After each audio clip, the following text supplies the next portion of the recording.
We got some Thursday Night Football to recap, but the bigger stuff we're going to do today is Daniel Jeremiah is going to hang out for almost an hour. I want to talk about the development side of some of these QBs, if we still should hold out hope for some of the other guys. He's going to talk about the big impact rookies, not just quarterbacks, the guys on the defensive side of the ball that he's absolutely loved, one offensive lineman in particular. We just have a really fun kind of expansive football conversation. And I think the part at the end that's still a bit incomplete from Jeremiah, because he really digs into the college guys, the quarterbacks. He's done summer tape, but the new tape for 25 is October.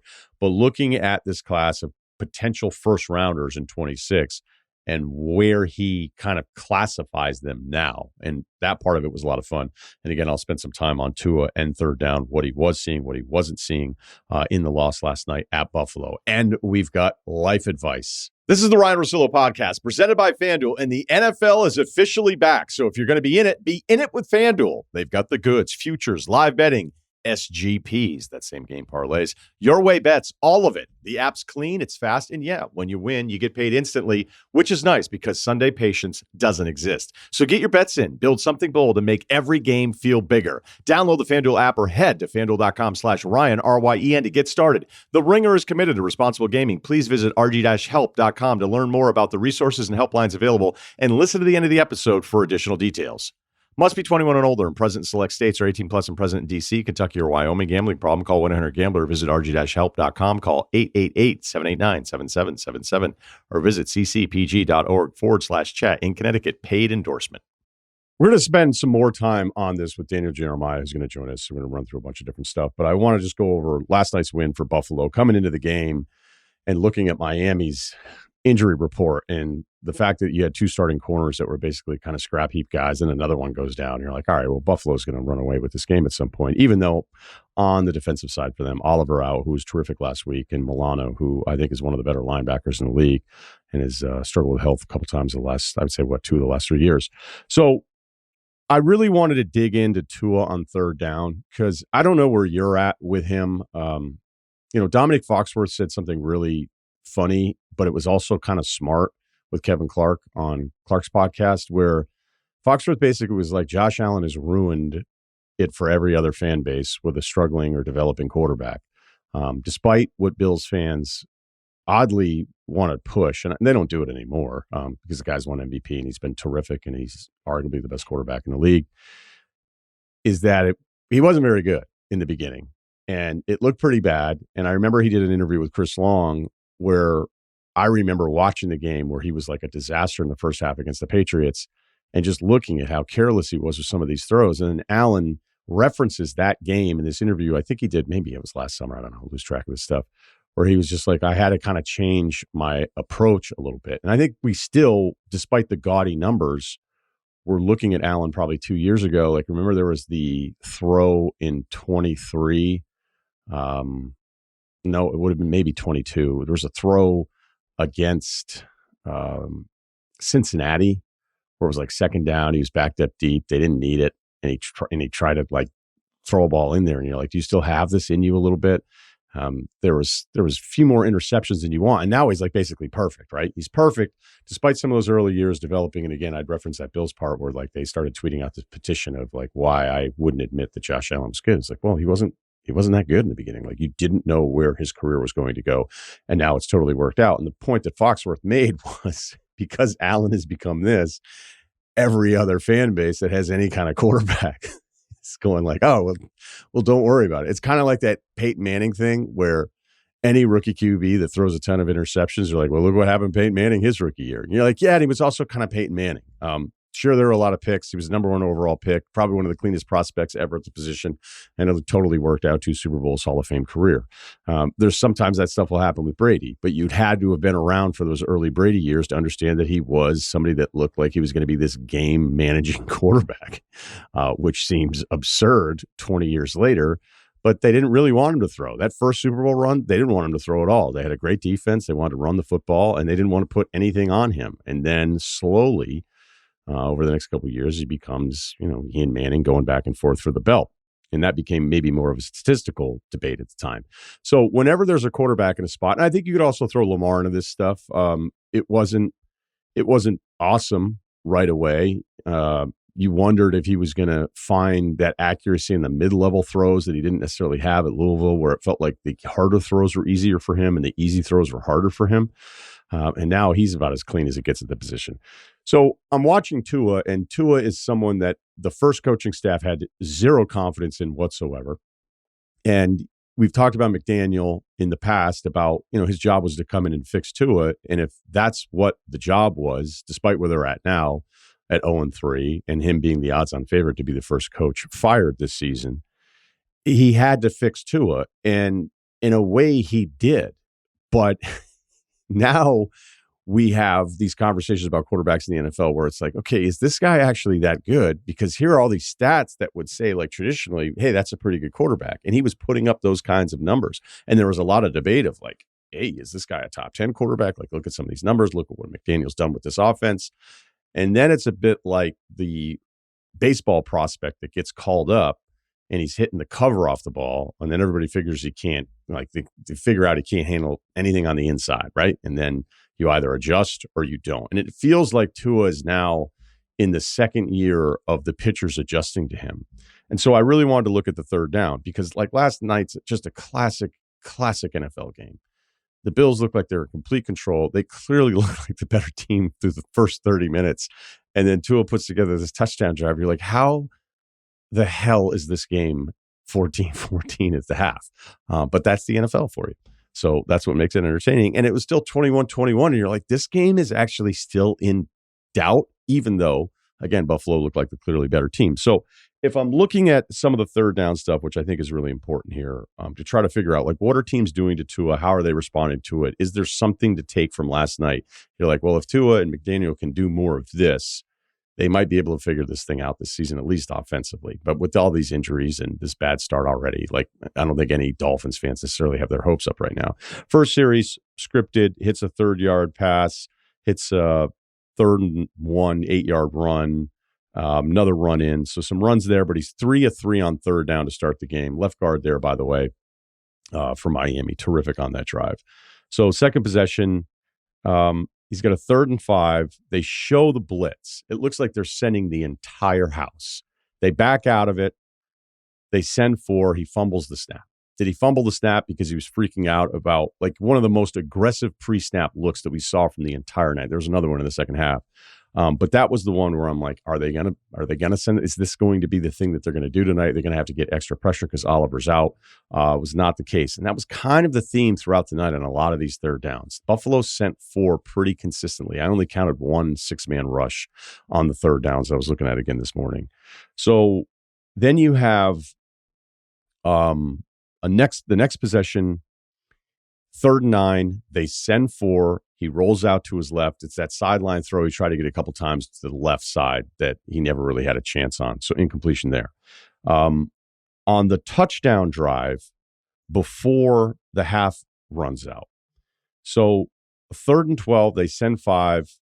That was right after he threw that ball out to Achane, where Ingle didn't get any kind of seal whatsoever on the defensive player for Buffalo, and Achane gets absolutely crushed. So now they're backed up. It's 3rd and 12. They send 5.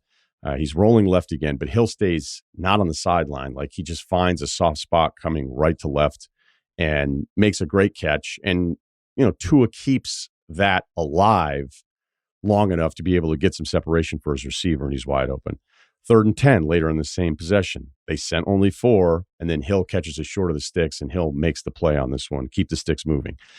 It was also kind of interesting because they converted another 3rd and 7. They sent only 4. Tua runs for the first down. And then I'm thinking, are they playing for the field goal? What are they doing here on the timeouts? And I know all of us that have ever played video games cannot stand how weird the timeout situation becomes with NFL teams. But they lost like 6 seconds, and you don't know. Like, you don't know at that point what's going to happen. They run the clock down to 30 seconds before they even get the timeout in. Nothing nearly as egregious as what Todd Bowles did, who I like a lot. But whatever he was doing on Monday night, I still won't figure out, but it'll be lost forever because it doesn't matter because Baker and the Bucs won that game. 3rd and 3, they send 4 again. Hill gets a first down, quick off to the right side, and then a nice throw to Waddle, and it's 14-14, and I'm at home going, how did this happen? So, again, consistent, not a ton of pressure there other than sending 5 on that 3rd and 12. So we get into the second half. There's a 3rd and 11. They sent 5 again. He takes the deep shot to Tyreek Hill into double coverage. It's not even close. It doesn't even look like anything close. It's the only real deep shot. There was another kind of intermediate throw, maybe 20 plus yards. I know that's considered explosive, but that was a little bit later. But that throw on 3rd and 11, it was like, hey, I guess I'll try to throw it deep once. And it wasn't even close. They had a 3rd and 4 in the next possession because these are 2 3 and outs. They send 4 again. He throws it away to Washington. Or actually, he threw it away, but he missed Washington, which Herbstreit points out on the broadcast. It's like, look, if you get the ball out quick, it's good to go. And I think that was important. It's like, if he can just get the ball out quick, maybe a few more times. And it seemed like he was moved off his spot more because of the coverage than it was because of the pass rush that was overwhelming. And by the way, Bosa with the Bills so far, a couple weeks in, he looks good. He's winning a lot of one-on-one matchups. I'm not watching every single snap from him, but it feels like, without the pressure number or the tackle for loss or without the sack stuff that will count up to see how good edge guys are, he is really, I think he's really disruptive, and he's causing a lot of chaos through there. So then they get the touchdown on a 3rd and 14. They have the lateral play for 10 yards. 4th and 4, Waddle, huge catch, and just a really good chance for Tyreek Hill on the touchdown throw, where this is the thing I'm noticing. Hey, you're down in this spot. It's getting late in the game. You're going to have to elevate your risk. You're going to have to take a few more chances. It's not like Hill was a contested catch, but at least he threw it knowing Hill's going to probably separate from anybody with that much space, and gave him a bit of a chance. Again, touchdown. This game is tied again, and I'm in disbelief. And then we have the interception possession. 3rd and 8, they sent 6. Again, I think it's the only time in a 3rd down I saw them send any more than 5. He tries to get it to Waddle, and he converts that. 3rd and 4, he hits Waddle again. Bills only sent 4. He got it out really quick to Waddle on the first one. The next one was Waddle getting some separation. And then 1st and 10, Bernard, the interception, who I did look up his 40 time, was like, did you think there was like 10 seconds left in the game? 4.59 at the combine. He just doesn't even see him at all. So to finish this up here, like there's some decent stuff out of this. So I don't want to make it like, hey, he sucks. I mean, it's brutal that he's coming off of last week where he throws the pick and then on 4th down takes a sack when you can't do that. But it felt like the times that he was quick and had to let it rip was when he looked at his bets. And the only time he ever looked like that last night was when he didn't have a choice. So I don't know if that's figuring this out with McDaniel. You'd think with Waddle and Hill that there'd be enough there. And I don't know that the O-line was losing all night last night, but he's quick to move out.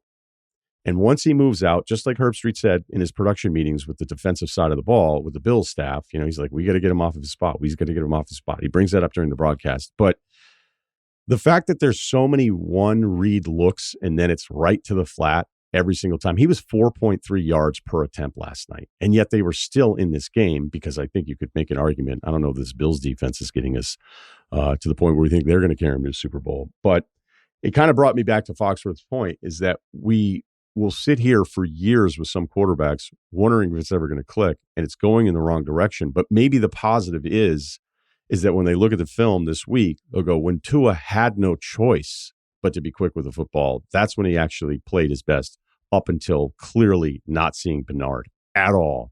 And just one of those rookie type interceptions where you're not accounting for a defender and you're assuming as you get rid of the ball. We'll do more of this with Daniel Jeremiah. The Ryen Russillo podcast is brought to you by FanDuel. Ready to fire up your Saturdays? FanDuel's got a boost you don't want to miss. It's called Boosting with the Boys, and it's giving everyone a college football profit boost every single week. So here's how it works. Each week, we're giving everyone a profit boost to use on college football. No invite-only nonsense. Everyone gets the boost. We're talking real games, real teams, real Saturdays with an extra payout on the line. It's easy. It's fun. It's only on FanDuel. Go to FanDuel.com/Ryen, R-Y-E-N, to download the app and get in on the action. Must be 21 and present in select states, or 18 plus and present in D.C., Kentucky, or Wyoming. Opt-in required. Bonus issued as non-withdrawable profit boost tokens. Restrictions apply, including any token expiration and max wager amount. See terms at sportsbook.fanduel.com. Gambling problem? Call 1-800-GAMBLER or visit rg-help.com. Call 888-789-7777 or visit ccpg.org/chat in Connecticut. This episode is brought to you by Scout Motors. Whether on the gridiron or off of it, America loves a game changer. The all-new Scout Terra and Scout Traveler are entering the game. Iconic in the 70s. Reimagined for today and engineered with four-wheel drive, available locking differentials, optional 35-inch tires, and a projected 1,000 pound-feet of torque. Opposing defenses, take note. Join the waitlist at scoutmotors.com. Concept vehicles not available for sale. Features and performance specifications are preliminary and subject to change. Joining the waitlist does not guarantee purchase. Visit scoutmotors.com for details. It's early. I do want to have an episode titled that it's no longer early, but we want to talk with Daniel Jeremiah because we'd like to talk to him as much as we possibly can. NFL Network analyst and host of the Move the Sticks podcast, available multiple times a week with Bucky Brooks, and you can see him on NFL Game Day morning Sundays at 9 a.m. Eastern on NFL Network. All right, man. Let's a little bit off of last night, and you can kind of go wherever you want with it, but you look at somebody like Tua, and we saw these highs, and now it feels a bit like a hitter, which the league is adjusted to, and it's gone on for a while. I thought I saw some good things when he was decisive late, so I don't want to completely abandon it. But whatever that high was, it just doesn't seem like it's attainable anymore for him. Well, it's interesting. I was away last night, so I didn't watch the game on television. So I just watched the tape this morning, and it's always fun when you do that because you're kind of divorced from any narratives that have presented themselves through a broadcast, and just kind of watch it. And I'm watching it, and I see, I see a drop on a deep ball. I believe it was Tyreek, which would have been a big play, somewhat early. I see another deep opportunity where they're going to have a shot at a chunk play. You got a receiver that falls on the ground, so you take a couple of those things out of it, and then I'm like, I don't know how much more you're going to get from him with the design of what they're doing. It's designed for the ball to come out right now. It's designed for everything to be quick. And that's what he is. Like we talked about him when he was coming out. He's like a card dealer at a Vegas table. Like just get it, just distribute it real quick underneath. I've never seen more companion screens in my life where you've got a dedicated blocker and then you're just trying to zip a screen out there to him. So when I watched it, I thought he was, fairly decisive. There's a couple plays where he escapes. He had a nice little run, and then they're moving the ball at the end of the game. And I had seen Kurt Warner's breakdown on that play before I saw it on the film. And when I watched it on the film, I'm like, look, I'm not ever going to disagree with Kurt. And then I watch it and I'm like, oh my gosh, Kurt just nailed this 100% right. When you get the inside receiver and you've got a read on the outside where you've got kind of a high-low read, and you've got that inside linebacker. That inside receiver has to attack him, has to take an inside release and at least slow him down or grab his eyes. He doesn't, and he allows Bernard to just run clean underneath that thing and pick it and take it. So I know there was other people talking about, he locked on, or he's telegraphing, what have you. That was 100% on that slot receiver taking a terrible release and not holding that backer. So I didn't think that particular game was a terrible Tua game after watching it on tape, but I don't love the design of what they're doing. And maybe that's just simply because they feel like they have to protect him health wise, and offensive line wise. It's still, forever a work in progress there in Miami, but there's just nothing. There's only a handful of opportunities to push the ball down the field. You get one drop, you get one slip, and it's like, there's just nothing there. Yeah, it reminds me a little bit of some of these college offenses that light it up because they want to get wide on stuff. I remember Gundy back in the day, and we had him in studio, and I just was like, "What's up with all the bubble screens? Like what?" And he goes, "Because if we're going to run this many plays, and their interior defensive guys have to keep chasing this out, it's like the handoff to try to wear you down physically. We're trying to wear you down physically by chasing all this stuff that you think isn't necessarily working, but we know is making them run all over the place." And it was an awesome description. I know nobody wants to hear Gundy's offensive breakdowns right now if you look at Oklahoma State's numbers right now in college football. But when I see the kind of first quick thing, he doesn't seem to want to pull the trigger, and then it's defaulting to these line of scrimmage throws.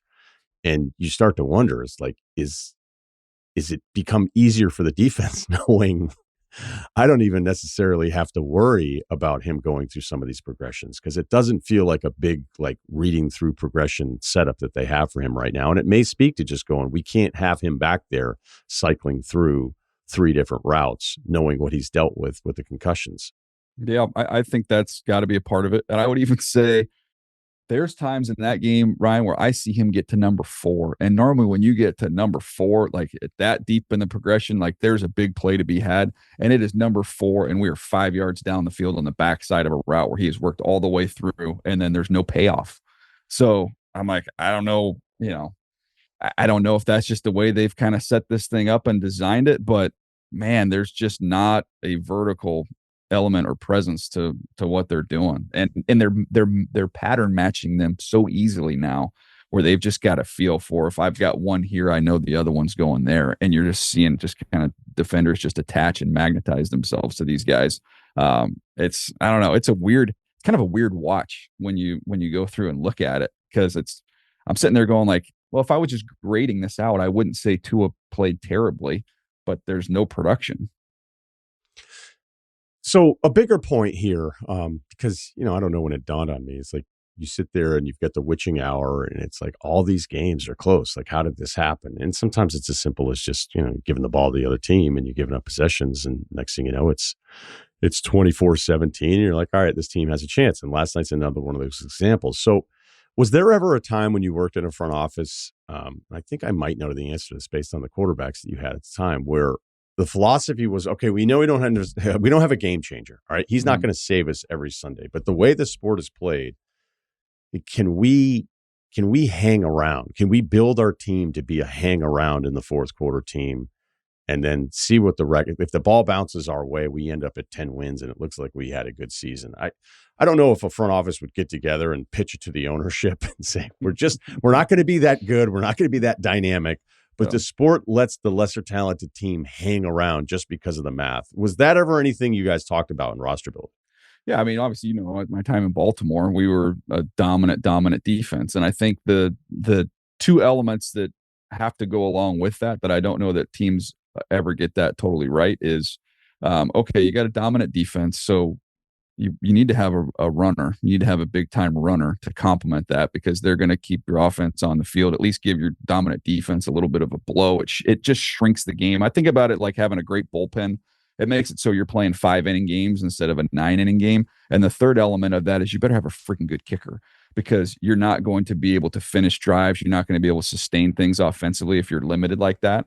So like we had Matt Stover, who was automatic, from 52 in. And then you had Jamal Lewis, who could eat some clock, give our defense a little bit of a blow. And every week you'd look up in the fourth quarter and it's a 16-13-ish type game. And the thing about that is, the more of those games that you find yourself in, the more comfortable you are being in those situations and knowing how to navigate to the winner circle. So I think it still works, man. It's not aesthetically pleasing. It's kind of an ugly way to play, but you still see it. I mean, the Chargers have gone from that with, they play really, really good defense.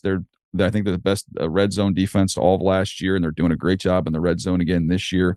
And then they've got an unbelievable kicker. And now everybody's like, gosh, the Chargers have taken the next step. And I'm like, yeah, because they played that kind of brand of football last year, and now they've got some more weapons for Justin Herbert.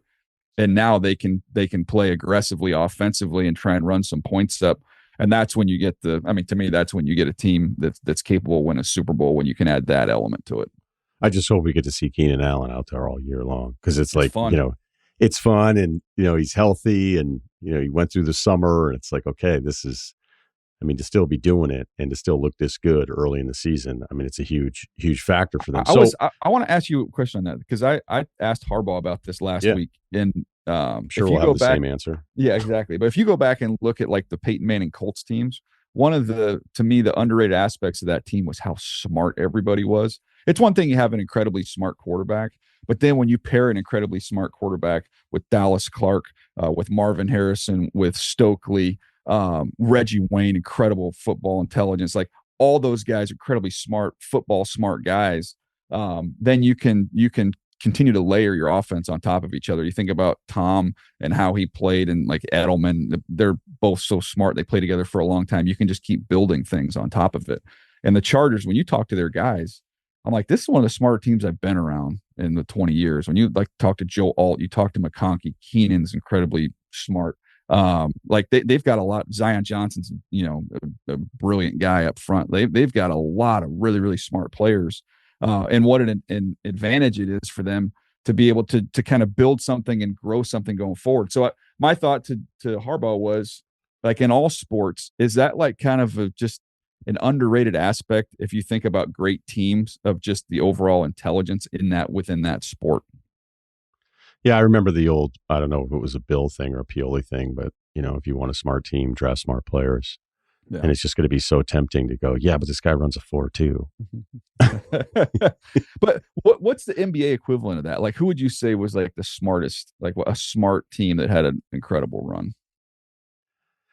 Well, I mean, it's easy to pick the Warriors for any example here, because I still think that 5 with Durant's the best starting 5 in the history of the league. Yeah. But if you go pre-Durant, my favorite thing about what Kerr did with that group, and it also starts too, is like when you have a Duncan as the main guy in San Antonio, then it's like, well, I'm not going to get away with any of my shit.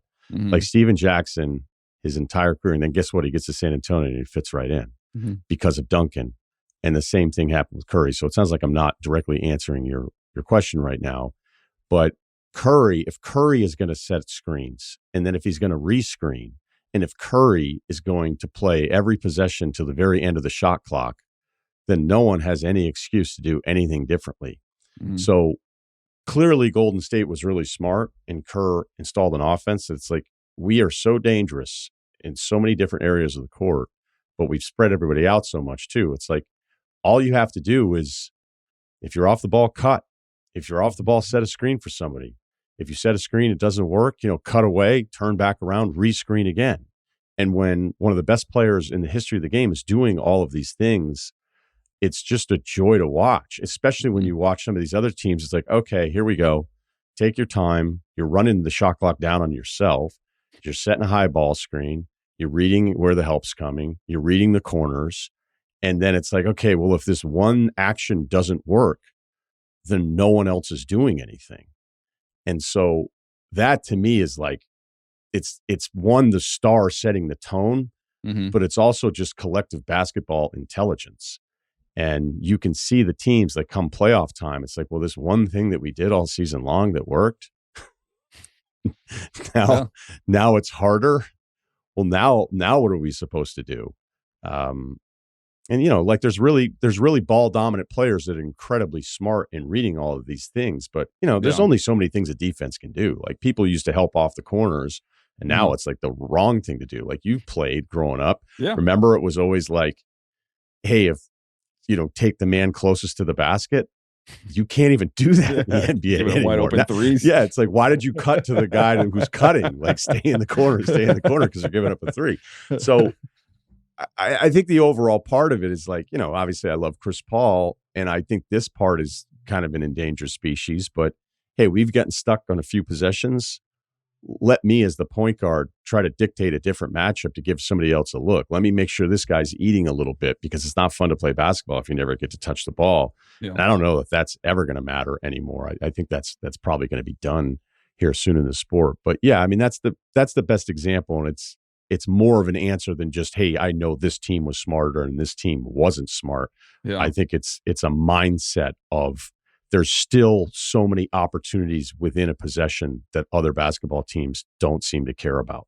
Mm-hmm. Yeah, I think you can take this conversation into any sport and you can find the impact of it. And the other thing I would add to it is, if you can get, especially when it's your leader in quarterback position, obviously in football, is that when you get an incredibly smart quarterback, you surround him with help that's incredibly smart, and then you add in the component of continuity of these guys playing together for a while.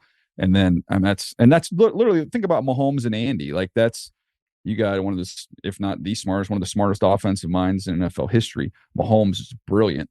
And then you can just build off of that. And I would love to have seen, as great as Mahomes has been, and he's had all-world Kelsey, but the rest of the weapons don't compare with what you think about what Peyton had during his heyday. Can you imagine if Mahomes had that?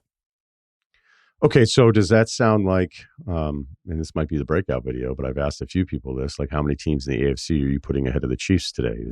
Are the Chargers ahead of the Chiefs for you?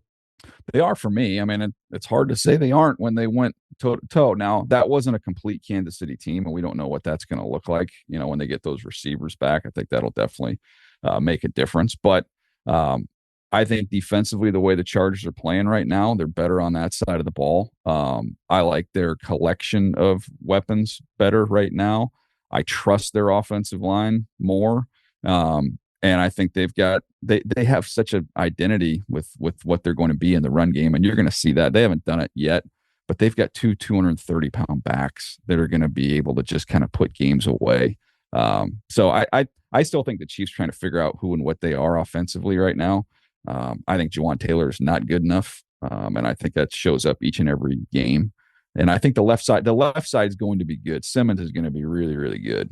He's really talented at left tackle. That's a big upgrade for him. So I'm hopeful on that side, but they got to figure something out on the right side of the line. And then we'll see what it looks like when the receivers come back. Yeah. And let's carry it over to the defense, just because, you watch that game against the Eagles and you're looking at, Spagnuolo. I always expect the blitz package late. I'm like, always. Okay, here we go. What's it going to look like? And Chris Jones definitely takes it up a level on those possessions. And it's like, okay, this is why this guy is on the short list of again, it's some of the edge guys maybe get more headlines than him. But anyway, like we always know that it's Chris. And then it's kind of like, all right, there's a bunch of linebackers I like. I love McDuffie. Mm-hmm. But the blitz rate that I talked about on Monday from that game was just, okay, so we're looking at the highest blitz rate that we've ever seen. And that tells you it's not like, hey, we want to be aggressive. It's like, well, nothing else is working. Our four don't work, and we can't just stay here in four-man rush the entire time. That seems to be kind of your foundational thing right now for you, at least, is just the four-man rush and trying to figure out which teams are going to be able to do that this season. Yeah, I firmly believe in it, just the way the game's played right now. And people have talked about, it's been a too high safety league for a while, trying to take away explosives. But I think when you focus on the front, it's different ways to get to a four-man rush, and some of the sim pressures where you're dropping guys out and you're bringing someone else from depth, or you're running some games. It's just trying to find a way that you can be creative with only sending four guys, and on occasion you can get a fifth rusher in there. But I saw it clear as day from watching the Raiders against New England week 1. And New England tried to heat up Geno. Geno's incredibly smart. Geno's been in this league a long time, and Geno is very accurate. So when you send extra bodies, all you've done is crystallize the picture on the back end. He's got one-on-ones. He's going to find his best option, and you're not going to get to him. The ball's gone. And they tore up New England when they went after him. So then you go to the Charger game, and Jesse Minter, he's rushing four, but some of these four, he's got Derwin James coming from depth, and they're running like a pick stunt off a game. They're still getting home. And now the way I described it was you're forcing Geno Smith to have to throw the ball through a forest, and he nicked a lot of branches. There was 15 PBUs in that game, which that's an insane amount of times where guys are getting their hands on the football. You get ricochet interceptions. I think there were 2 ricochet interceptions in that game. But that's a lot to sort through. And as a quarterback, especially the veteran guys, they're begging you to send bodies. It's like bring as more as you can, because it's going to really clean things up for me on the back end. And I'm fast enough mentally that you're not going to get to me. So who would you put on that, like, elite list? I shouldn't have pronounced it that way. Elite list of NFL teams, like, hey, these are my 5 favorite, 3, whatever it is. It's like, this is the first tier of four-man rush that holds up all season that you like now. Philadelphia is going to be the captain of that list. I mean, you just look at what they've done over the last few years, and it's in the Super Bowl, they didn't blitz one time, and they just rushed 4 and beat the stuffing out of them. So they would be the captain of that team. I think Green Bay with Micah coming over there, they have a chance to be an elite 4-man rush team and not have to send extra bodies and find matchups and do what they want to do with him. I just mentioned the Chargers, and Khalil Mack being down, that hurts, for the next month, but they've proven they can do that, and they can at least they can collapse the pocket. If nothing else, they've got big, heavy set edge rushers that can really collapse a pocket. When they're going right, a couple other teams, and we haven't seen the best of it yet, but like the Jets should be a dominant 4-man rush team with what they have. So I would put them in there. And Detroit with Hutchinson healthy and up and running should be a dominant 4-man rush team. I want to talk a little Baker. This is turning into something, right? Because if you want to get cute, it reminds me a bit of the Alex Smith stuff that used to happen. I know Ceruti's going to lose his mind quietly. But they would put up the graphic and be like, look at these winning percentages. And it'd be like Alex Smith with like Brady and Manning, and then it'd be like, look at some of this stuff. And you go, okay, but cool graphic. And that's happening with Baker. Like some of these numbers since 23, and then you put it side by side with Josh Allen, and you're like, wow. But then I think your next instinct is to go, okay, but like, give me a break. Statistically, the start of the season has been another level. Last year was really good. I think 2 years ago was pretty good too. I think you could also argue Baker probably should have 5 picks maybe this season, and he has 0. I have my interception model that I'm been working on the last few years to assign points, and then some of the ones that are missed. But it's gonna be tough to keep track of all this stuff. But you get the great start, and then you get the incredible close. And after taking a hit where it looked like he was going to be carted off of the field with bodies just collapsing and his leg going the wrong way, and he's just kind of this baller. So here we are in year 8. And really you could say, hey, 6 was the first sign it was going to work out. Year 7 was fantastic for him.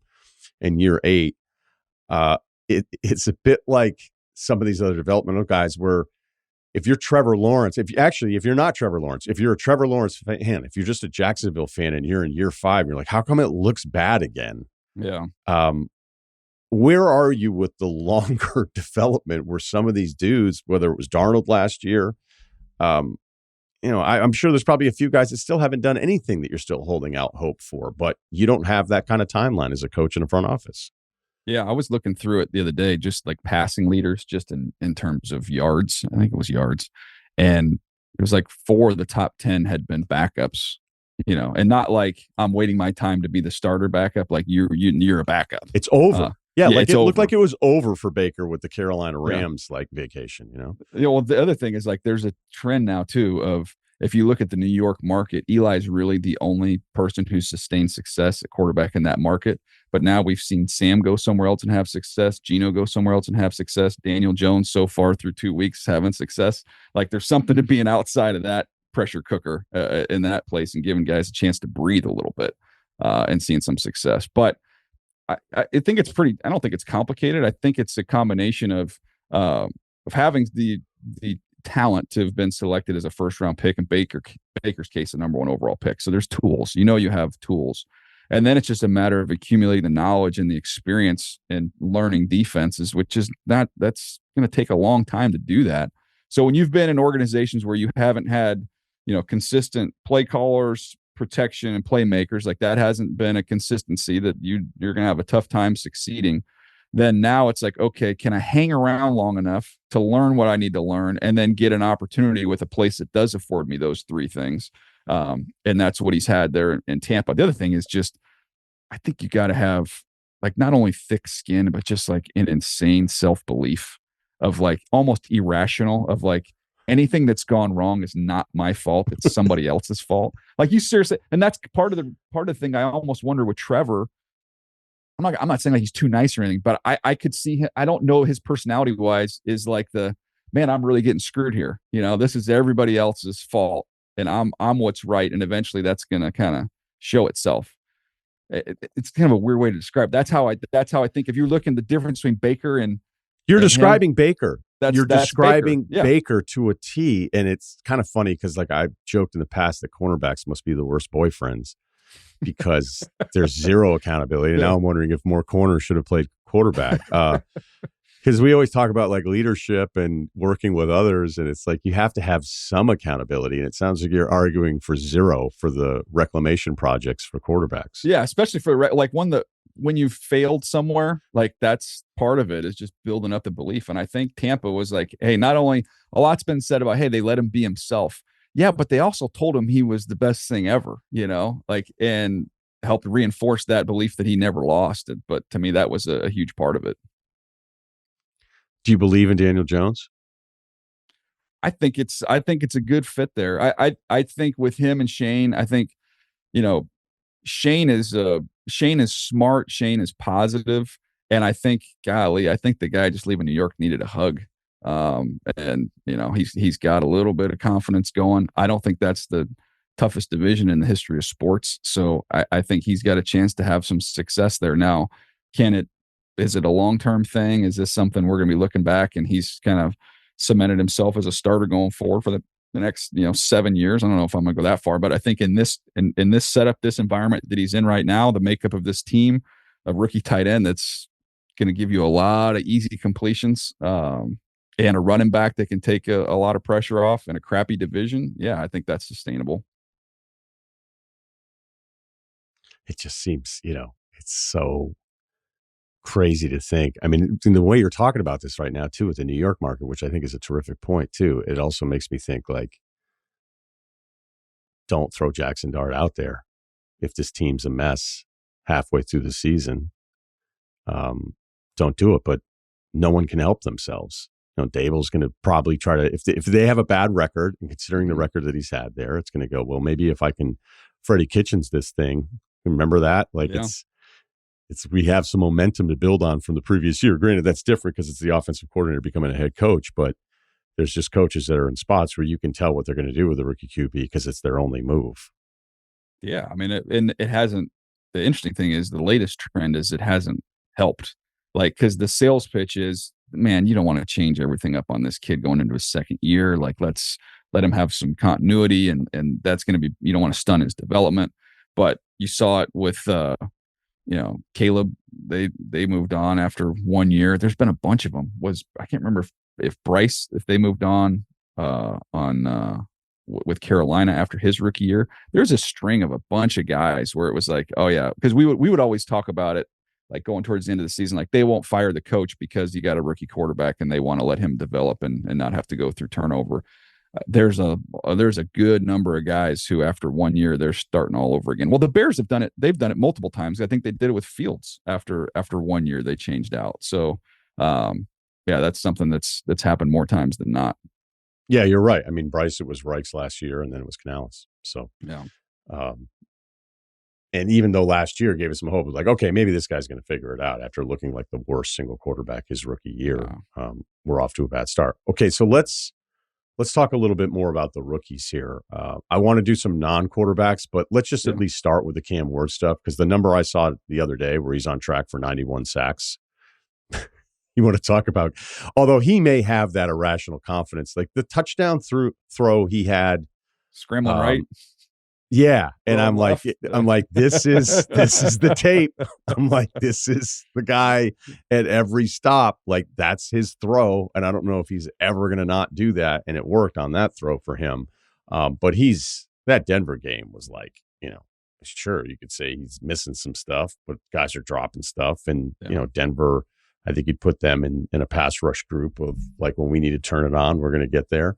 But is there anything that you've seen from that? Or, I mean, that sack total kind of just goes, I don't even know what to do with the film through 2 weeks on this. So I was watching that game, watching the tape, and I'd written down in my notes in pen, I had written down, like, he's going to have to learn that you can't, the stuff he was doing in college in terms of some of the extent, like they're too fast. You can't do that. And then I get to that play and I was like, well,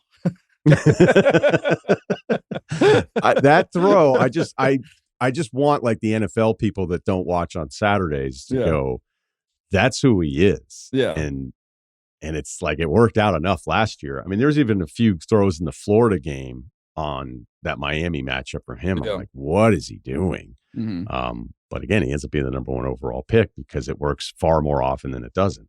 So I went to training camp with the Titans and spent the day out there watching them. And I didn't mean it to be offensive. I think it might have come across offensive, but I was talking to somebody in the personnel department and I just said, look, like the worst thing you can be in sports is bad and boring. And I can tell you, watching one practice, you're not going to be boring.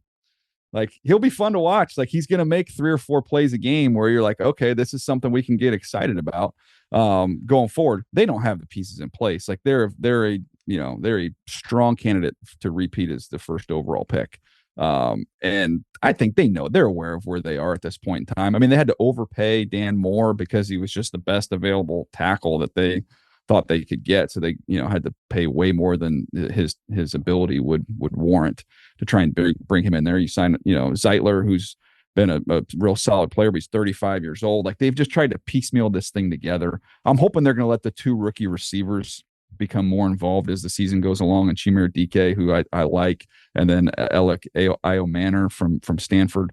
Like, those guys need to be out there with Ridley and the veteran guys. Like, I was talking about the Browns the other day, and it's the same thing, which, like, if you're the GM in your office, you should have like a big yellow bus, and then you should have like little pictures of all your players. And the bus should say the 2026 Cleveland Browns or Tennessee Titans. All this year is about is trying to figure out who's going to be on that bus next year. So let's evaluate these guys, and we can start putting their little pictures up there and say, okay, yeah, he's good enough. He can be on the bus next year. But like, rolling out a bunch of older veteran guys on teams like that doesn't make a lot of sense to me. I love that idea, except for the part where you could never do it. No, somebody would see it like, what does a bean mean? Is this a second grade teacher's office or the general manager's office? No, it's not even the mocking of the visual. It's just, randomly some, third or fourth guy in the depth chart at the position. He shows up. He's like, why am I not on the bus? Why am I not on the 26 bus? Although I love that idea. You'd have to keep a tight circle. It'd have to be, maybe Belichick had one. He just never shared it with anybody. He just sat there, just bus, and he put it in a drawer, top secret. All right. Give me some other rookies here that you just are like, okay, maybe the college tape backed it up, or maybe it didn't, whatever you want to do with the guys that have been impactful. And we can start with the Niners guy from Georgia if you want. Yeah, no, that was Williams. Mykal Williams. That's who he is. Like, just kind of a big physical, that, like, the things that translate immediately is when you have traits like he does with the length and the physicality. That's going to transfer over right away. So that's not going to be, that's not going to be a shock what you get there. I will say, like, I know Abdul Carter, in terms of like sack production and things like that, and the expectation, you watch the tape, he's already commanding doubles and freeing up other guys on that line. Like, he's a dominant player. He's going to be unbelievable. So, like, that's one on the defensive front that stood out. We knew those guys in Atlanta were really, really gifted. It was almost like I was almost kind of concerned that they went to Atlanta, just because no matter who they've tried to plug in as a pass rusher there for the last 15 years, it's been a disaster. And now all of a sudden you look up and Pierce is freaking exploding off the edge. Jalen Walker's exactly who we look like at Georgia. Not to mention the 2 rookie safeties that they've got back there that are playing really, really well. So they've hit well on their draft class so far. I would say that's probably the most impactful draft class, is what those 4 defensive rookies have been for Atlanta. I love, like, Seattle, watching their stuff. Gray Zabel looks like a Pro Bowler right out the jump, how good he's been. I think he's going to be a really, really consistently good player. Booker's been good, solid with the Cowboys. I think that looks like a really good pick. It was kind of like a lot of the fairway picks where you're just like, hey, we're just going to put it in the fairway, just good players, and maybe people can debate the upside. Those guys have all been even better than advertised. So you get the high floor, and they're showing the ceiling maybe a little bit higher than you initially thought. I'm kind of rolling through, looking at some of these other names. Teteroa McMillan's been really good. I was concerned about his urgency, Ryan. Like, just, is he going to be able to match some of the physicality and intensity he's going to see that, he didn't always do that in college. And so far through a few games, he's done that at a really high level. So he's given them at least one glimmering hope there on that offense with Carolina. I love the Atlanta draft, because I loved how they talked about it. It was just like, we need to figure out a way. And, I've talked about it a few times, but like, if you have a great edge guy, take another great one. Yeah. It's like the Bradley Chubb pick, with Denver.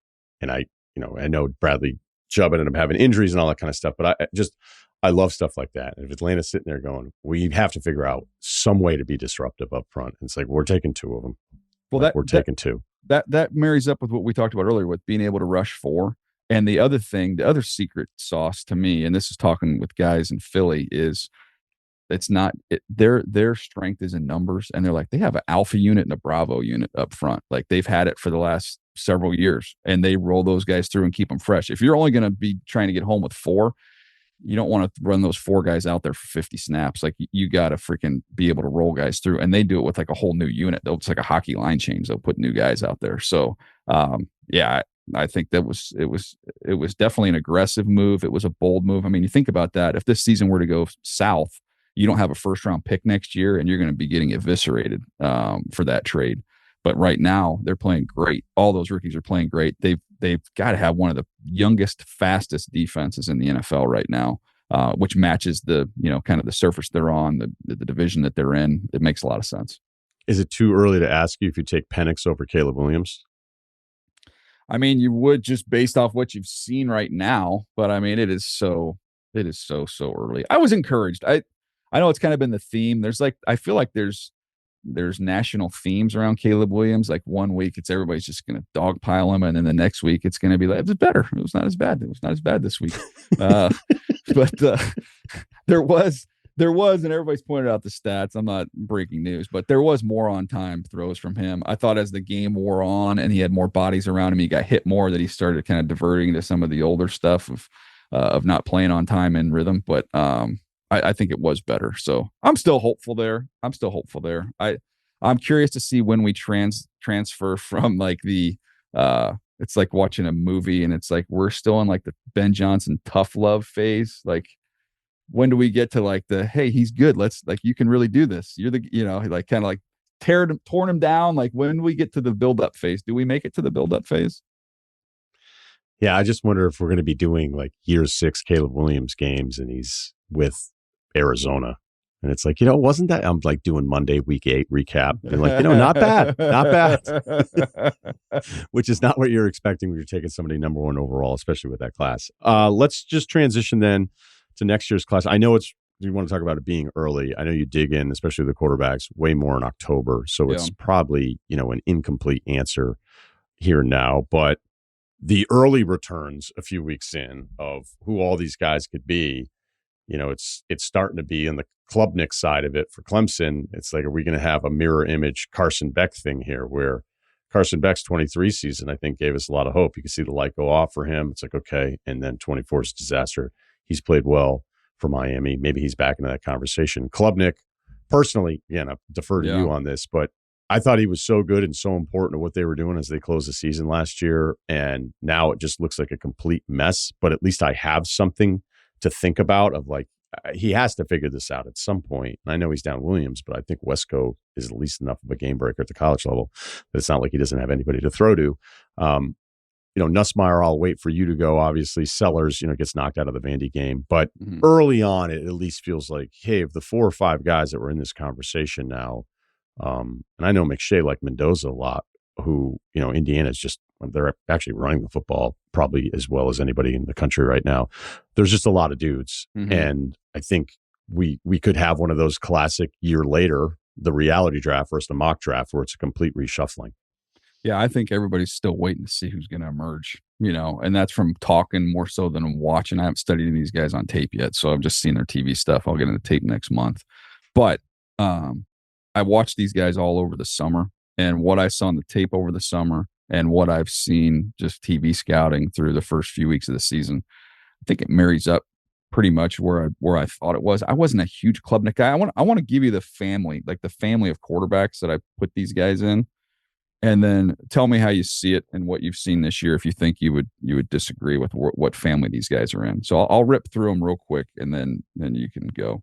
Nussmeier, to me, is in the Romo, Dalton, Purdy family. So not quite as athletic as those guys, but there's kind of a gamer to them. Guys who are heady and smart. So that's that family. Klubnik, to me, was like in that he's like the mini Ryan Tannehill. Like, to me, the athleticism gets you excited when you watch him. Again, it was the Pitt game last year where you see him take off and go make a guy miss and go like 50 yards. it's like, okay, like there's some of that exciting athleticism. I don't know how much like physical, like arm talent, tools there are there, but that's kind of the family I put him in. Aller goes into the Kerry Collins family. And that's not just because he's a Penn State big white guy, but just like kind of the old school. Joe Flacco would be in that family as well, like the old school, big, tall, sturdy pocket passers who can, they're at least with Joe Flacco when he was young, like can move a little bit better than maybe you give him credit for, but there's a little rigidness to him, a little stiffness to him. And then Sellers to me was in the, Culpepper McNabb, just the physical guys. Especially I played against Culpepper in college. People forget how good he could run when he was young. But just kind of built like that. And just to me, it's like we talk about pocket presence a lot, but I don't know if we talk about pocket strength. Like there can be bodies on him and it doesn't impact him. Like he's got bodies around him. He's got guys hanging on him. He can shrug guys off. He can throw kind of in a restricted space. Now, I know he got hurt in that Vandy game. He wasn't playing great early on in that game, but you watch the first week of the season, you see the throws that get you excited. You see the physicality, the athleticism. I thought he was, for me in the summer, head and shoulders above the rest of those guys, like in terms of somebody you'd want to work with. And I don't know that that's really changed for me. But Mendoza, my son goes to Baylor, so I watch all their games. Sawyer Robertson's played really well for the most part this year. He's getting a little bit of heat there. But I don't know that it's a slam dunk that one guy is emerging at this point in time. I think everybody's kind of waiting to see who that's going to be. Could you see like a Sawyer being the first quarterback taken in 26? I don't think I could see that right now. I mean, with what I've seen so far, but I think he's going to work his way into that conversation. If he keeps doing what he's doing, he's going to work his way into that conversation. I think most teams, and this again, talking to teams is, coming into the year he was like in that 4th round range. Like, but I mean, shoot, we've seen it before where we've had guys in that discussion that have vaulted all the way up there. So yeah, I guess I'd say he would not be the favorite at this point in time, but I think he's going to enter into the conversation as a safety net there, way to say that. Yeah, I mean, I'd ask you about Chiave Sangaputatelli. Cal kid? Yeah, but he's a freshman, so he's fun though. I got a text from one of their coaches after the first week's like, I know he's not draft eligible, but you got to watch this kid. He's pretty good. I know. He's kind of like the hipster guy right now. Like everybody. You show you're cool. You know about this guy. Yeah. You're really cool if you can pronounce his name, which neither of us can. I know. I had it too. I even watched a little breakdown on the whole thing. Chiave Sangaputatelli. So there, I finally just had to slow down, bend my knees. The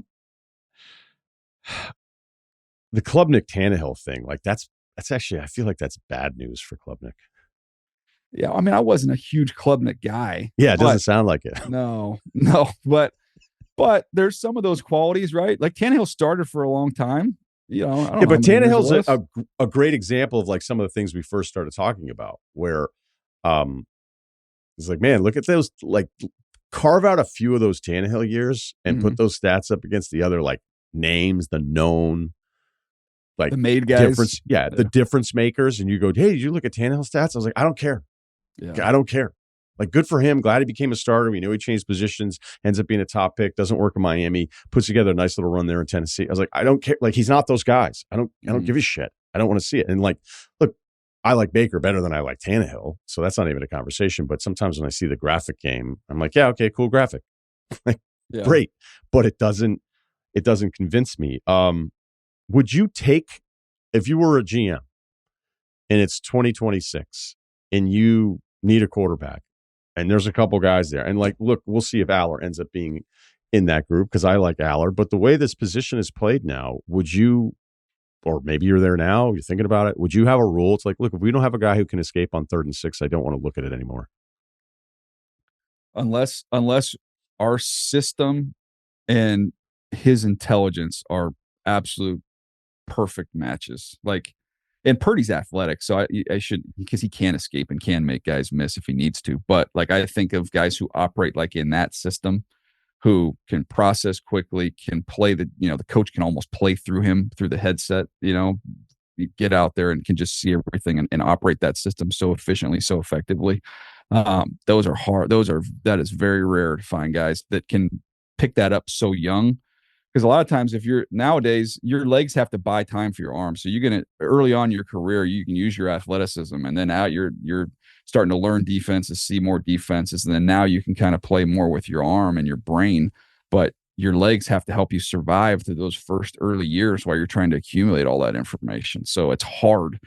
It is hard to get out there if you can't make some things happen. It's just you're thrown out of a well and you get swallowed up in there. So yeah, I mean, ideally you gotta be able to make one guy miss, a free runner miss 3 times a game.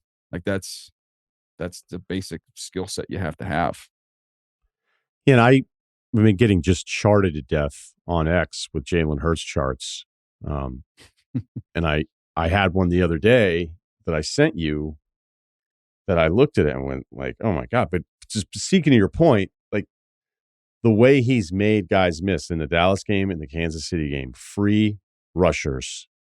And he's like, first of all, he's strong enough to take a little contact, and he's obviously athletic enough to just juke. I mean, you talk about juking corners here as you're trying to drop back and keep your eyes downfield on top of everything else. And I mean, Hurts might be the best at that, and then being able to kind of reset back into it. But then you look at some of these charts that are coming out. So there was one, it was depth of target and then time to throw. So average depth of target, the chart goes up. And then time to throw, obviously left to right. So time to throw, he's basically right there with anyone else in the league. But again, sometimes that time to throw stuff I think can be really misleading, because Caleb Williams will show that he's had all this time to throw the 2 years that he's been in the league. But that's because he's creating that time to throw by bailing on everything and then having to reset outside of the pocket. That's why I don't love that statistic. We are on the same page, because too many times that is used as, well, he has all of this time. It's like, not necessarily. It can mean can they chunk that up? Because I see this stat all the time, and I'm like, there's got to be a way they can chunk that up for when a guy never leaves the pocket. Exactly, because that's going to skew it. You could scramble around for 8 seconds on one play, and now you skewed the numbers going forward for the rest of the year. But here's where it gets damning for Hurts, is that the average depth of target, it's so far behind anyone else in the NFL. Now, the Eagles' argument is, who cares? We've got defense. You know, it maybe isn't fun for A.J. Brown every other week, or sometimes if I forget Devontae Smith is on the team, who, you know, in another system is probably putting together 90-catch seasons. But it clearly works. We're talking about the Super Bowl champ here. But there are other explosive charts I've looked at, like the lack of explosive. They clearly don't need it. It doesn't matter. But does it mean anything? Because I clicked on one, and next thing I know, all I'm doing is getting Hurts charts all week long, because we know how it works. Like, oh, you want some more Hurts charts? We've got them all day for you. Does it mean anything? Not to me. And it's just the smart teams know their formula, and their formula is. Remember when we were talking about the Ravens? I'm like, okay, you got a dominant defense, you got a dominant running back, you got a great kicker. They got all those things in place with Philadelphia, with this group. And then they've got a quarterback who just, hey, I need you to make a couple plays a game. Like, that's it. Just go make a couple plays. And then what he's proven in his defense is that in the, what do you think they'll play? 2 to 3 games this year where they're going to have to be explosive. Defense is going to have a bad day. You're going to run into a big time hot cyborg quarterback, and then they're going to have to spread it out and throw it. And he's proven on the biggest of stages that in those moments when that's called upon, he can do it. But their whole thing is like, I'm not, I'm just trying to be a little bit better than the team we're playing that day and get wins and stack wins. And they're like 18-1 in their last 19 games. It works. Last thing here. I've looked at some of the NBA stuff. Well, obviously I've looked at a decent amount of NBA stuff, but one thing that I think stood out in particular is we had this run of like the best development stories you've ever seen in the history of the league. You've got Kawhi, who looks like he's an undersized power forward, at times looking like he's the best player in basketball, finals MVP twice. You have Jokic, like that guy's not supposed to be the MVP of the league. He's the most unlikely MVP in NBA league history. And you get the finals, you get Giannis with the finals MVP, multiple MVPs for him as well. And, he was at least still a first round or middle of the first round, but it was like, what is this guy? All right. And at different times, they've all had the belt. And if you pivot it back to Allen, I think Lamar deserves a lot of credit for this. I can't say like we're in a development golden age for quarterbacks, but to have guys with just massive question marks, and again, it speaks to kind of the variance of the position, but then have the belt, I mean, Mahomes was still somewhat of a project, and it's easy to forget that stuff when he's coming out. But he was still drafted high enough, and clearly Kansas City loved everything they saw of the high end ability with him. But some of these development stories, I don't know if we've always had this, if it's a recency bias thing, but like, what's your thought on the path that we've had from some of these QBs? Yeah, it's interesting because you were talking about QBs, and I was just thinking of like, who are those guys? And I started thinking of other positions. So I was just jotting them down. I'm like, Puka Nacua, Max Crosby, Trey Hendrickson, like these guys who are arguably in the discussion Zach of the best, Bond. Best players at another one. It's best players at their positions in the league, who didn't arrive with any of those expectations or fanfare. So not just particularly to the quarterback position. So as we're talking about the quarterback specifically, I think that these kind of resurrection projects are good examples of that. Sam last year for a good chunk of the season was playing as good as anybody at that position. I know he was the third pick or whatever, so it's like, okay, well but they coming out, he hadn't played a ton at SC, and there was not, wasn't far from a finished product when he got there. But I think, through several different stops along the way, he's improved and developed, with the help of some others, but he's definitely done that. I think other quarterbacks on the development track, it's hard to think of guys because so many of these guys are first round picks. Like there's only so many of them that, Dak, you don't have Dak. Maybe Dak would be in that company. Yeah. Purdy. Yeah. There may not be any kind of like thing happening. Mm-hmm. It may just be me thinking about the origin story of a couple different guys, and then you'd have to go over all the decades and be like, hey, because there were some weird shifts. Like I'll never forget, Cowherd did a really good segment on this when we were working together, and at that time it was like you had a Brady, who's a late round pick. Yeah. You had a Flacco who transfers out and ends up at Delaware. And so he had like a few examples of who the best quarterbacks were at that time. And so the whole pitch of the segment was, you need guys that have faced adversity, that are pissed off at the world. Joe Burrow. And boom. Right. Yeah. Except, I mean, he wasn't playing at Ohio State. He had to go somewhere else to get on the field. Yeah, I guess, hey, Cowherd would have used it. He would have used it, except, again, I think he went number one. So yeah, but I mean, like his development process took place. And to me, the whole thing is, in an era of 5-star quarterbacks, and now these guys are getting checks while they're in high school, to have the guy who's had to fight his way through, to have Cam Ward who's had to work his way through all these different levels to get to where he is, like there's kind of a hardness that gets developed there of accomplishment versus maybe some entitlement that might come with other guys who've come the more traditional route. And I think there's been a pretty good Bo Nix. You think you don't get hardened when your nickname is Bo Picks at Auburn, and you're getting crushed on campus by your classmates? Like that guy's been hardened, and so I 100% think there's something to that. At the time, I mean, it was a really convincing argument, and then I kind of thought, like, all right, but could it just be what's happening right now? And then we're trying to like reverse it, right? These guys are good. Let's look at their backstory. They're good because of their backstory. And then I think we had a run where it was like, okay, all these guys, the best players now are actually all of the top picks. Mm-hmm. But I think their adversity came in different times in their life. Like, I also don't think it's a coincidence that when I was going to the combine every year with the Ravens, that the first question Ozzie Newsome ever asked every single prospect that came in there, give me an example of some adversity you've had in your life. Who helped you get through it, and how'd you get through it? Like that was the first question he asked to every single player. And Ozzie's got innate like intelligence and a feel for people. Like it's more so than anybody I've probably ever been around. He knows how to read people. And so a guy that's got that type of intuition, that's the first question he asked. And this is like in 2003. I think there's something to that. I may start doing that with our guests, and then we'll get to the football. There you go. Yeah. You're the best. Again, check out Move the Sticks, Daniel Jeremiah and Bucky Brooks. And you can see him on NFL Network every Sunday morning, NFL Game Day morning. That's 9 a.m. Eastern on NFL Network. Good to see you, man. Good to see you, buddy. Free basketball take. I watched a lot of Baylor. VJ Edgecombe's going to be a really good pro.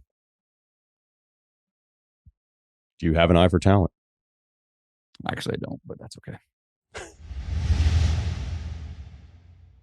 On today's episode, we're going to throw a few picks at you from the good folks at FanDuel. All right, so last week, I didn't want to, I kind of went happiness hedge on it just because I felt like Florida, LSU, nighttime game.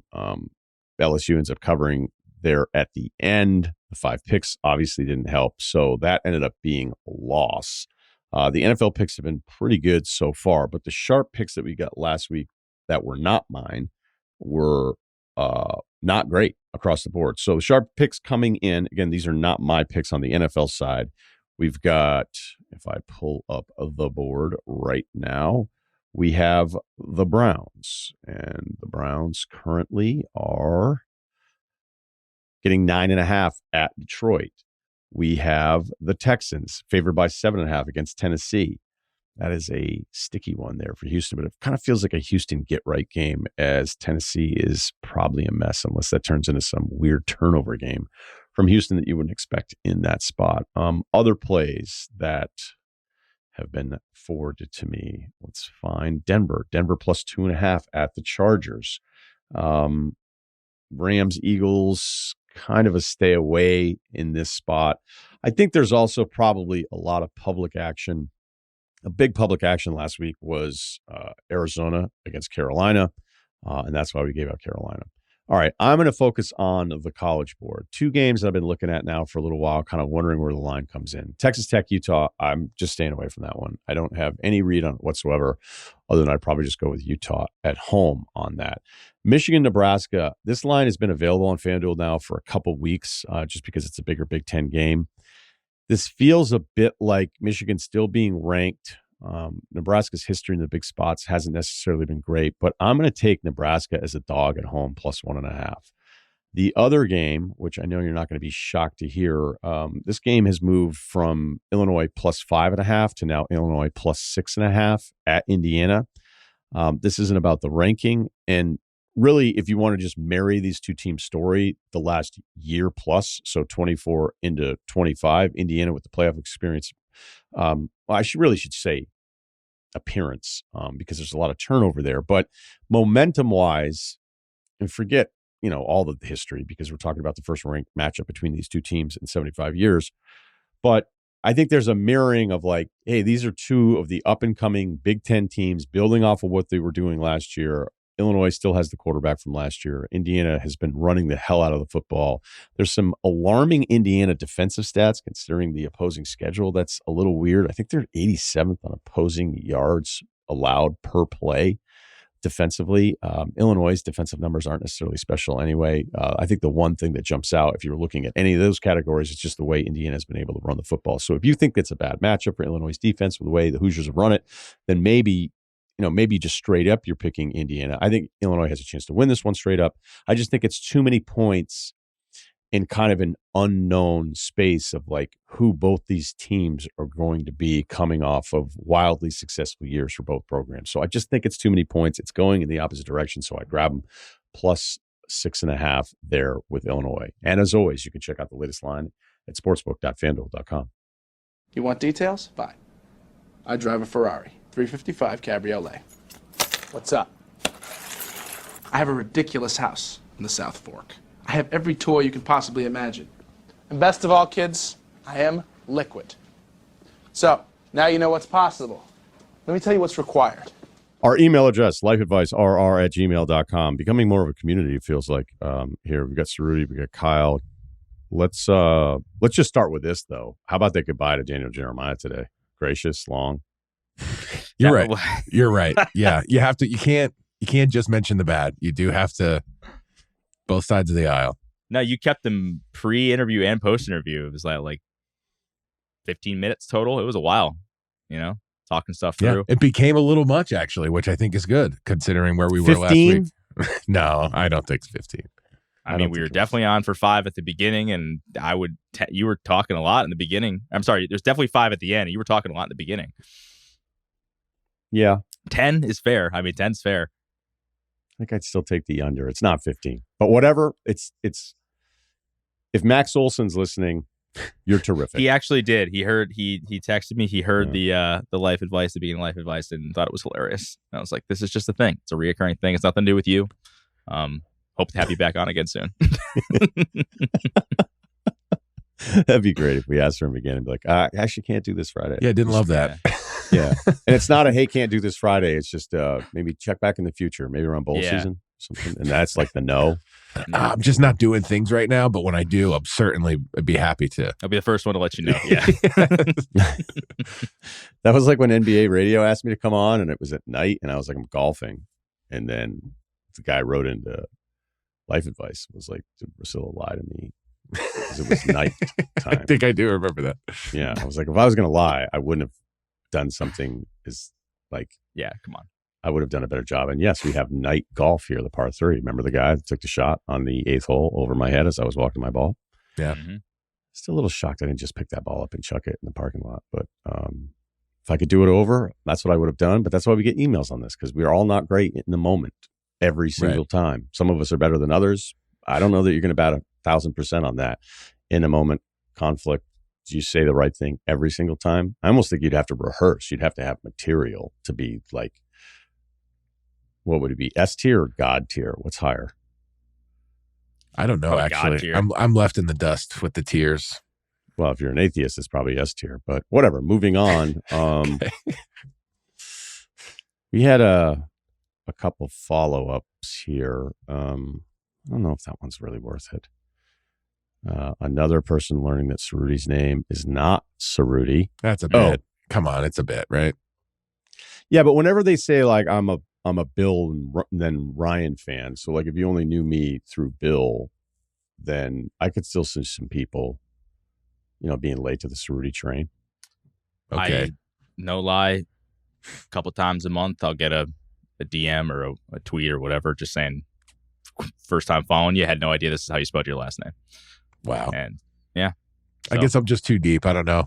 I just can't imagine, but Some guys get nudes and others are like, I can't believe you're not a knight. Yeah. The whole point of like the Ceruti thing is just, you don't think we would talk about it at some point? Right. Well, maybe people just think they missed the story, like, that's, they don't know the background, but yeah, no, I'm just an Italian guy. Yeah. I don't know if it was ever true or not, but they used to try to tell you like in radio that, 25% of your audience is the last 6 months. But then it's like, yeah, but not if the show isn't growing.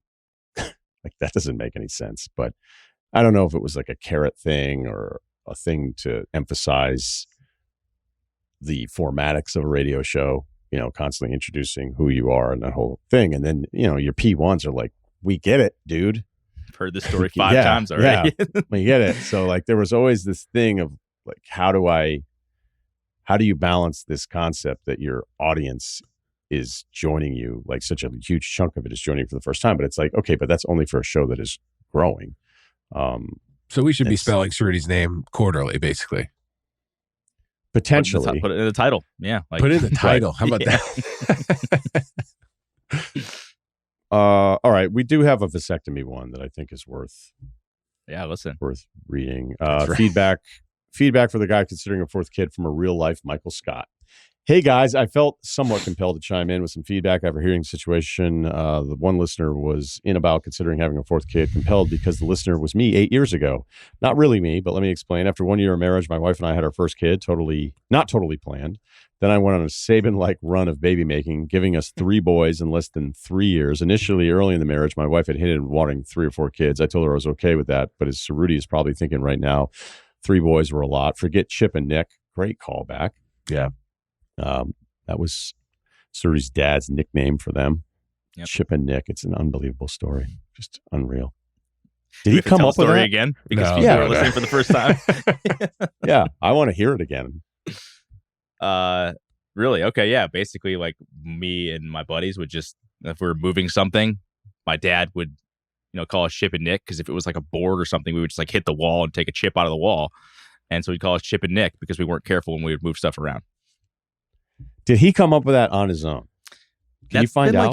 No, it's been in my family. Probably like a I've job had site multiple, thing. Yeah. definitely a job. But like people in my family, I mean, like whenever anyone moves, I feel like that joke is said. So it's beaten to death for sure. It hurts once you grow too. Like you were talking about, developing quarterbacks take a little longer to get their sea legs, and you're careful and you're still Chip and Nick. That sucks. Just people don't forget. I don't like when a guest is in the Chip and Nick category. You know, one of my buddies, just my buddy came over, significant wife. I'm like, hey, here's your significant wife, the most significant of all of his wives, significant other, and instant luggage, flips open the top, immediate mark and dent into the sheetrock. Mm-hmm. You go, what is? Just so you know, you got coasters in your room.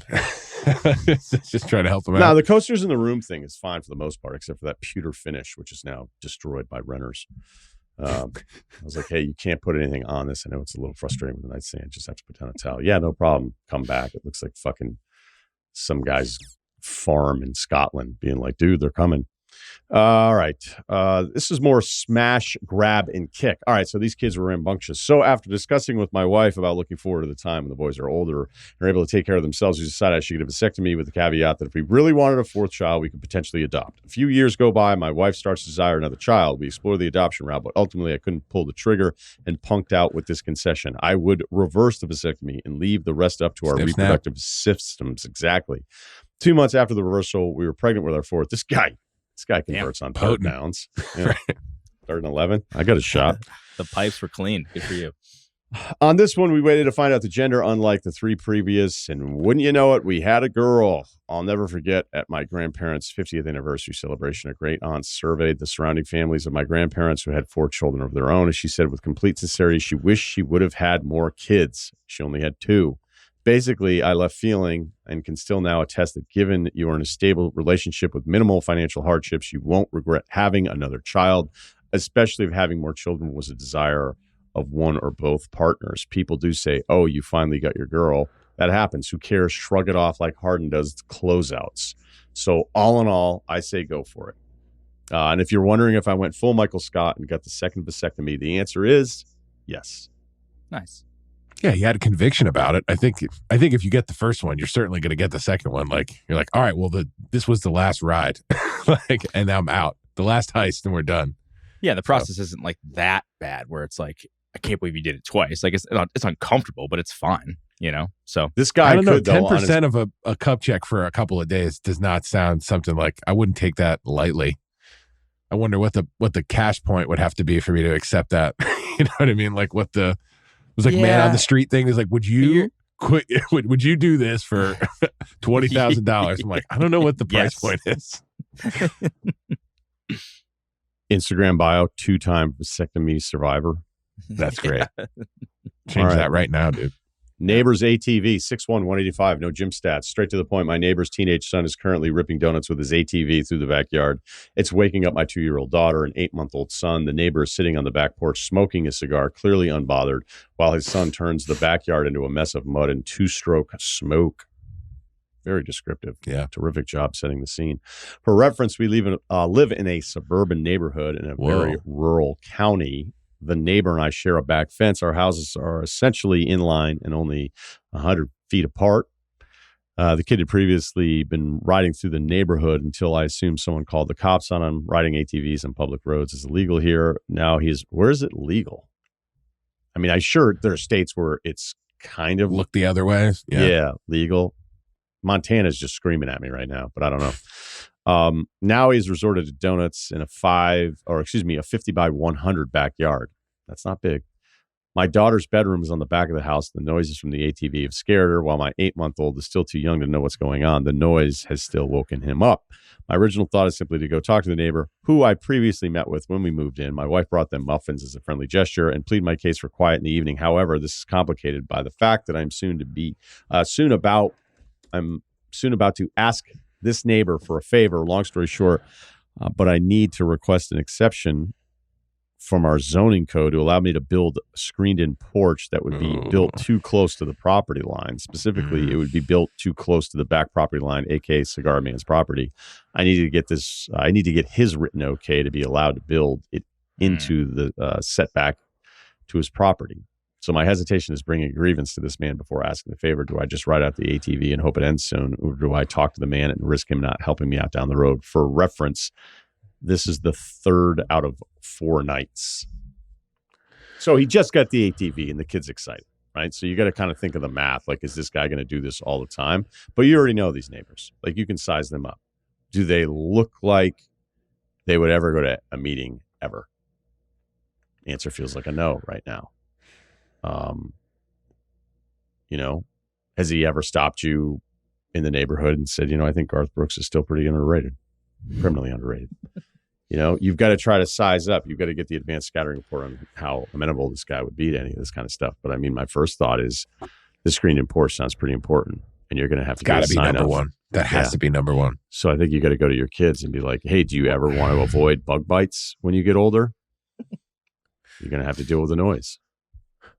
Well, I'll take the other side only because this happened this morning. And it does suck when you get an ATV. Not an ATV, but somebody was mowing the lawn at like 7 a.m. this morning. And I always thought there was like an ordinance where it was like 8 a.m. or later. Usually 7:30 or 8. And it wasn't even like the guy, it was like, a company too. So I was like, that's kind of strange. You feel like they would know the rules. Just but anyway, my daughter starts crying at 7 a.m. this morning because she's like, doesn't like the noise from the lawnmower. And that sucks, man. It's not a great feeling. And this was a one-off. This is, the lawn only gets mowed like, once a week or once every 10 days or so. Like if this dude's doing this nightly, it's tough to see your kid like bent out of shape like that. So I'm with you guys. I think you just have to kind of wait it out because you're right. He probably just got this thing 3 out of 4 nights. Okay, I get it. Is he going to do this for like a month straight? Probably not. He's going to get bored of the ATV probably eventually. So this probably isn't a long-term thing, but I just want to point out the side thing of like having the daughter being upset about the noises is like kind of a shitty place to be in. I agree. Can we push the timeline up of at least signing the papers for the for the town zoning thing? Like you don't have to necessarily order all your material yet before you get the okay, right? Maybe there's a way to do that. But I guess the other thing is, he said it's a rural county, but it's a suburban neighborhood. What did he say? A 50 by 100 backyard? And this guy's like tearing up his small yard. That's another thing. Like that guy's like not it's easy not even to the deal noise. with. It's not even the noise. It's like that the guy is watching his son go over the property line and do donuts in a yard. I don't know what kind of soil we're talking about, but not many terrains will hold up well. Past tense soil is what we do know. Right. So yeah, I think that's like super reasonable to be like, man, the yard is getting torn up. I mean, the truth is, if you're in a suburban neighborhood and you can't ride it on, if you can't ride it on the streets because that's just, the law of the land there, you have to get a trailer or ramps to put that thing on a truck and go somewhere. Like you don't live on 10 acres to be able to do that. So, I don't know. I think first things first, you just have to see if you can get something on paper with this guy and then super respectfully be like, man, this is a little out of control. Because at that point too, you get the thing on paper that you can go ahead with your screened in porch. And then if it's like a week later where this guy's still doing donuts every night, then I feel like you have more of like a grievance with the neighbor. Be like, hey, this has been every day for 10 straight days, dude. Like 3 to 4 days. All right. Like I can kind of see why that wouldn't be, like let it slide for a little bit, but get the thing down written in paper first. And then if this keeps happening, then I feel like you're fine to go forward and be like, hey man, if the kid has to stay out of your yard, it sounds like he doesn't even have enough room to have fun ripping around in his own yard. Like he doesn't even have enough fun, have enough room to really like do anything not enough room substantial. For yeah. So he's going to have to find a place to go take that anyway. So, yeah, the sound thing will probably stop on its own. But if you just want to get it out of your yard as well, I think you're totally within your rights to be like, man, it's a fucking war zone back there. Mm-hmm. Yeah. And there's also like, look at the math of it. You could get a no on the ATV, which then sets the tone for a no on the screened in porch, which he may have said yes to. But since you said, hey, can your kid not ride his ATV at night? It's scaring my kids. And he may be like, oh, fuck this guy and fuck him forever. Because neighbors lose their minds over stuff. Yeah. All that property line shit could be made to, like, you could pay to have it built. And then, a couple of years from now, he could decide, like, you know what? I never said yes to that. I want you to take it down. And you would have to. Like, that property line stuff is no joke. So I also, if he's willing to have his entire backyard torn up, and we could sit here and pretend like the kid's probably going to get sick of it, but if there's nothing to do, he might not ever get sick of it. And if the dad enjoys, like, instead of watching a game, he's like, I'm going to work on wheelies back there. Beats back there, tear it up. I do think there's some sort of correlation between lawn maintenance and IQ. I know the Ooh. dumbest. Yeah, I know the dumbest I've ever been is the least amount of care that I ever had for any surrounding landscaping whatsoever. When our landlord came to evict us out of a house, and he started motherfucking me pretty bad, even though I was the only one paying rent at the time. So I was like, well, look, I'm the only one paying rent. He's like, yeah, 1/4 of it, and everybody else isn't. And like, you guys are out of here. And he's like, and look at the landscaping. Like, this place is a fucking mess. I'm like, dude, you think we're going to be out there trimming the hedges, Right. dude? So, Yeah. yeah, I think if you had a scale of like where my IQ was, that was probably when it was at its absolute lowest, just functional day-to-day stuff. It wasn't great with. There might be a correlation there. So if you're thinking this guy doesn't care about his backyard whatsoever, that it's now become the scene out of the last Woodstock that they try to have, or maybe even the first one, he may be like really tough to reason with. So clearly you have to get the yes, because you could end up with 2 no's. That's the worst. Mm-hmm. Yeah. Okay. We're good, right? Yeah, I'm good. Chipotle Bowl Insanity. What's up, guys? Longtime listener here with a Chipotle-based quandary. 29, 6'3", 215, comp Bill Lambier, tough defender rebounder who can sneaky step out and hit a baseline jumper. Here's the situation. Chipotle recently ran a promotion. If you wear a college football jersey, you get a BOGO Bowl or burrito. I have a friend, let's call him Reed. Reed, myself, and some other friends were all on NCAA 2-6, the video game, playing in our Dynasty League. I asked Reed if he had taken advantage of the Chipotle deal, as he loves their bowls and eats there at least once a week. And he said that he had, and chuckled to himself. Reed proceeded to say that he'd gone during lunch to 2 different locations and scored the deal twice, meaning 4 bowls in total. He then went to another location during dinner and got the deal again for a total of 6 burrito bowls. Now, I think this is total abuse of the promotion, and Reed obviously thinks he's done nothing wrong morally or otherwise. I just don't think it's right to do. Never mind the fact that leftover Chipotle is easily top 5 worst leftovers to have. Not Reed's to him. counter. Yeah, Reed's, this guy loves it. This is insane. Yeah. Reed's counter was he did still have to pay for 3 bowls at full price, which I can appreciate, but the 3 trips is just a bridge too far in my eyes. It makes me think of the Chipotle hot sauce debate from a while back that gets brought up from time to time, and I clearly side with Ryan in that debate. Interested to hear where you guys fall on this one. I just wanted to know if I'm being a stick in the mud or if Reed is wrong. Sounds like you guys are hot on this one. Take the floor. He's put in the legwork. He's going to 3 Chipotles. He's finding time. I mean, he's putting on the jerseys. Nowadays, today, people don't even want to call up a place and to order food. Like, if you can't do it without an interaction, they're not even doing it. If it's not on DoorDash, they're like, I don't even eat there. So I think the fact that this guy's put in the legwork, he's giving business to 3 different Chipotles. It's not like he's changing jerseys and waiting for the shift change at his one Chipotle. I think this is not abuse. I think this is creative, whatever you want to call it. But manipulation. You're making lemonades with lemon here. His lawn must be immaculate. Yeah, right. I think because it's different businesses and he's finding the time to go do that. Like, whatever, man. That it's probably a limited time only. Whatever that fine print is, he's certainly within the parameters. So you could be like, dude, what a way to spend your time, and you could judge him for that. But I don't think he's doing anything wrong. I think you might be a stick in the mud. Thanks for listening. Yeah, everything Kyle said, but also, why do you care? This doesn't affect you. It doesn't. He's not hurting literally anyone. Stockholder. I knew you were going to say that. If anything, the promo's working. They want more. The whole point is that more people, the whole point of this promo is that more people buy bowls, right? It doesn't matter if it's the same person, because clearly they're making a profit no matter what. They want to get more people in the building. So even if he is a Chipotle shareholder, it doesn't even matter. This is a victimless crime, in my opinion. Especially if this was a mom and pop shop and we've done this before. If you're taking advantage of things like that, then yes, that's kind of a shitty thing to do. But if it's like a conglomerate chain that this guy getting 3 different meals at 3 different locations isn't going to even be a blip on the radar of their revenue sheet, then why do you care about it, dude? This is very strange to me. Right. They paid a marketing company millions of dollars to come up with the idea. And this guy walked into 3 different Chipotles, which is totally what they wanted. So also leftover Chipotle, not that bad. I mean, if you can't put the lettuce in it, so if you get just the meat, beans, rice kind of combination, maybe some veggies, it's fine. It just has to be reheated. Lettuce in my burritos. Or you get the lettuce on the side. Yeah. I'm talking about if you get a bowl or something. But yeah, the burrito probably not you guys getting bowls? You're getting bowls? Yeah, I get a bowl now. I know I'm gone soft.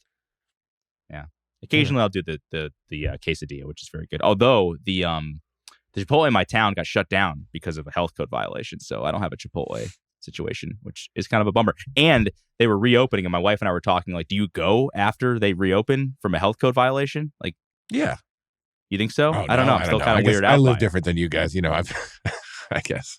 It's kind of like the drop where it's like, well, which place do you hit? And you're like, you hit the place that just got hit. Right? So do you think they'll be extra clean because of the violation, or do you think there's still going to be problems? I have a feeling that's a bit of clean. Yeah, it's a bit of a wake-up call. If it was a local, I'd be like, they're not changing.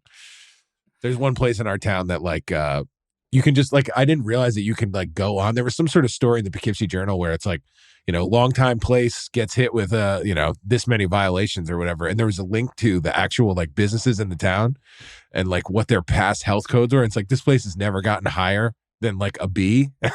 and you just go over the years, you're like, oh, McDonald's would never do anything like this. But this local spot is just like, it's the same owners. They care about what they care about.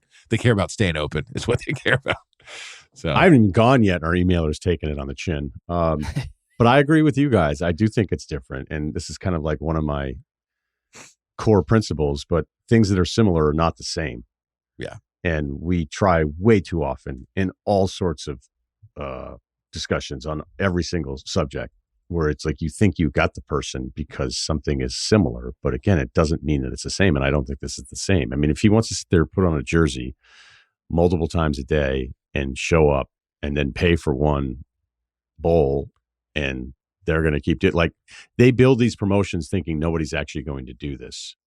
And your guy did it. They just 3X'd with him. Right, Yeah. Right. The person stealing the hot sauce bottle just doesn't, they're not thinking about anyone else. Chipotle's not going to run out of burrito material where the person that steals the hot sauce bottle is only thinking about themselves. And then again, if everybody did it. Now, if we applied like the if everybody did it thing, the promotion would end next week, and then that'd be that. Would it, or would they be fired up?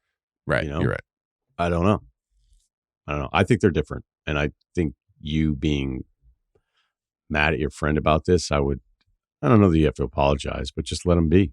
Let them throw the jerseys on and get this going. Maybe go half with them next time. Right. Actually, God, you need a college jersey though, because I don't think I have one of those. No. I have a Rob Conrad one still lying around. You'd fit nice in that. It was baggy. Thank you. I can tell by your facial expression you mean it. Yeah, I mean, shout out to Rob Conrad. That'll do it for the show today. I want to thank Wargon for all of his work on the show. I don't want to acknowledge that anything's changed. I just want to thank him for everything that he's done on the show. Thanks to Ceruti. Thanks to Kyle. Thanks to Jonathan Frias. Ryen Russillo Podcast, Ringer, Spotify. They were going to name me Michael Jordan. My dad was like, I don't think he can live up to it, so they named me Michael Jared.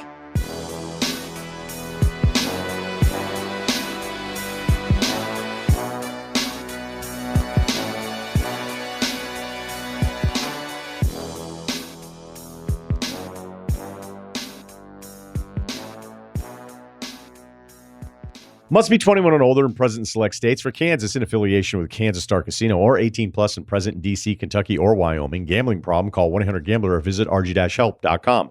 Call 1-888-789-7777 or visit ccpg.org/chat in Connecticut or visit mdgamblinghelp.org in Maryland. Hope is there. Visit gamblinghelplinema.org or call 800-327-5050 for 24/7 support in Massachusetts, or call 1-877-8-HOPE-NY or text HOPE-NY in New York.